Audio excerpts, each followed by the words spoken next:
Say yes to new beginnings. Yes. Say yes to new standards of excellence. Yes. Say yes to engaging reportage with a difference. Yes. Introducing Yes International Magazine.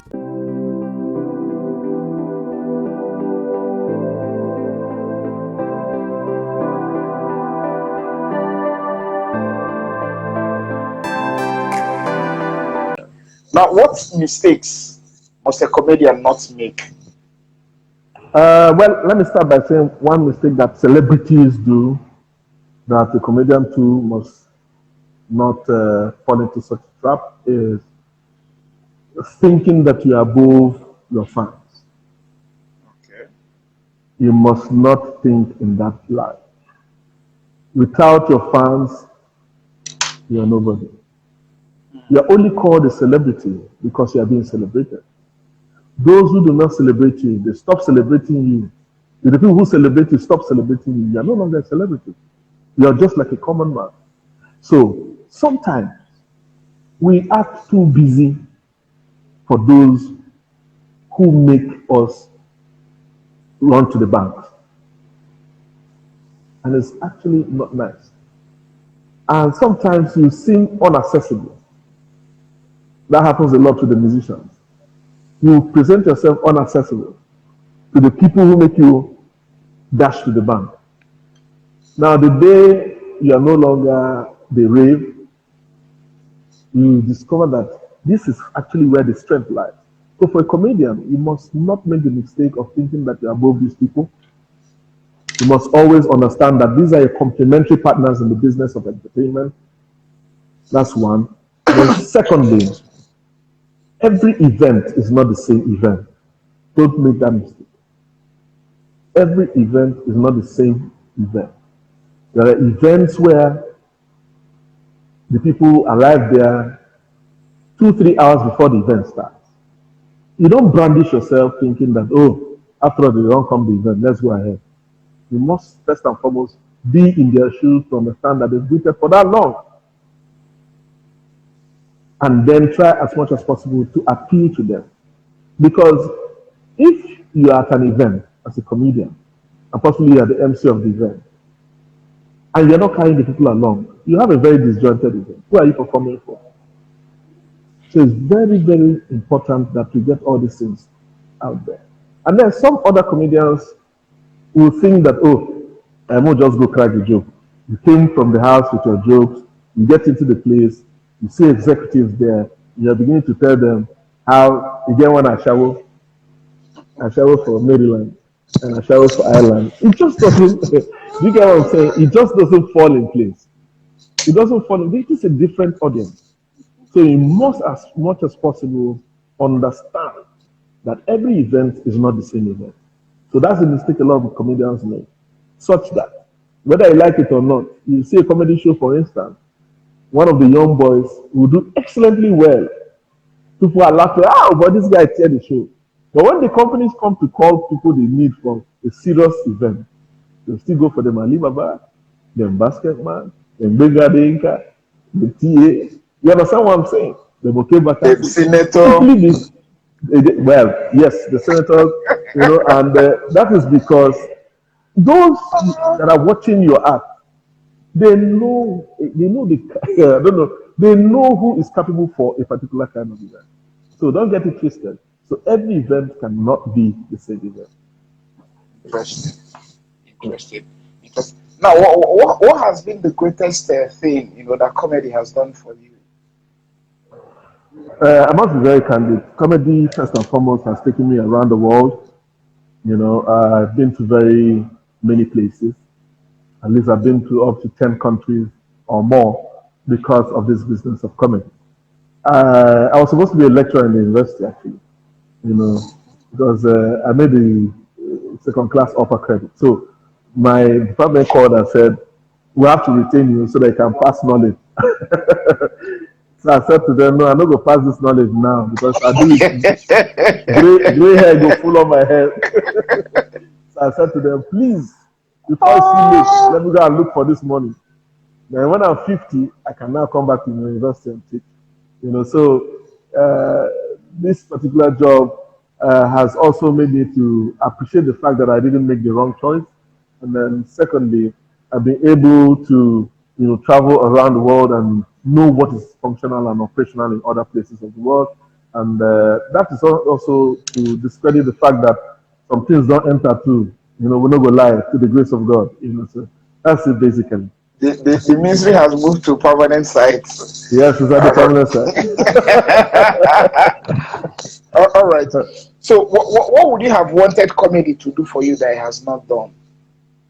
Well, I need comedy to get us closer to an environment where we have structure, where the government doesn't see us as people that they can call during dinners to come and perform, or where they need to call a comedian to come and perform at their daughter's wedding. After that, they dump us. I need comedy to make the government understand that we are stakeholders in decision making, because whether you like it or not, an example is what happened at Zumbambadiwe, the story. You understand? When entertainers came and said, let's move, people saw it as a closer struggle. Then the government also saw the fact that there are people who have voices. There are people who the people listen to. So they need to begin to understand that we're not just an item in the society. We're part of the structure of the society. So I need comedy to make them understand that angle. I need comedy to also get more of our people involved in the process. See the likes of Oke Bakassi, who were essays at some point in time, and a couple of others, Ogus Baba, so let's have more participation, from our own end to what's happening in the society. I mean, like in terms of politics, enough of essays and what's it called, and PAs. Make some of us commissioners and see if decision making will not be better. You understand? Because imagine that we swap roles, or guys, let's swap roles. Now, these men at the National Assembly, they make us laugh like there's no tomorrow. There's one they call the champagne governor. There's one they call the dancing senator. There's one they call the musician who's a senator. These people are now playing our role. They are not acting funny, and we're watching them funny. But can they now hand us those positions? Let us do something serious, because they don't take Let the professionals do it. Let the professionals now do the job and see if things can be better. Interesting. So, what is the greatest lesson that comedy has taught you? Well, one of the greatest lessons that comedy has taught me is that we hold the key to so many things. Remove entertainment from Nigeria, I don't think Buhari can stand the pressure. Trust me. A lot of people just go to entertainment as a diversion, as something to just suit them for the period of time. And if we were not making our impact felt, if we were not contributing, imagine what would have happened. Imagine what would have happened. The movies, the stand-up comedy shows. Take for instance, I'm part of a sitcom, Africa's largest sitcom, Flatman. Now I see people on a daily basis that will call me and say, oh, you don't know what you do for me and my family. Some will call me and say, anytime me and my wife quarrel, once we start to play Flatman, all of us stop and all that.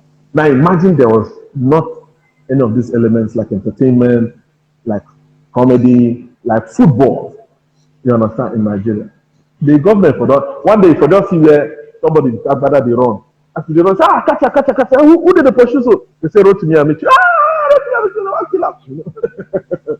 So I'm just giving an example. It wouldn't have been a conducive place for politicians.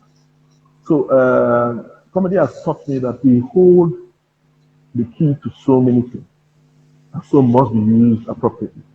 So that's why as I move out with that knowledge that you don't need to misbehave, because if you misbehave, you can affect more than yourself. That's what comedians are. Interesting. So, what are the elements of a good joke? Yeah, an element of a good joke is first and foremost beginning, middle, and end. There must be a beginning, there must be a middle, there must be an end. Because what you're doing is storytelling. So in that process of having a beginning, a middle, and an end, the beginning has to be an introduction, an introductory state, which begins to make the people feel that, okay, I'm on a journey. Then you take it to the middle, where the height of the story is. Now at that point, you're putting suspense. Now at that time, the people are held so strong to listen and see what the end will look like. So the end is where you have, the resolution of the climax. So it must have a beginning, middle, and end. If, for instance, you are telling a story or telling a joke, and your joke does not take people through this process, then that joke might just not be it. Even in one-liners, if you want to give a one-liner, for instance, when you say something like the one-liner could just be like, only this country, Nigeria, 9 mosquito go bite you even for hospital where you come to kill the mosquito. It's a one-liner, but at the same time, you can see a beginning. It's only in this country, so you know the stories about Nigeria. Where you go hospital, that is the middle of it. And the end is mosquito go bite you where you fit malaria. That's the end. So you must follow this sequence. So good jokes must be able to carry, the story, and resolve properly. You must carry the people, put them at a suspense, and then resolve the solution. So at the end of that solution, people are all scatter, killing themselves and laughing. So you must have punchlines fixed in between all these things that I just said. That's the pattern for a good joke. Yeah. Interesting.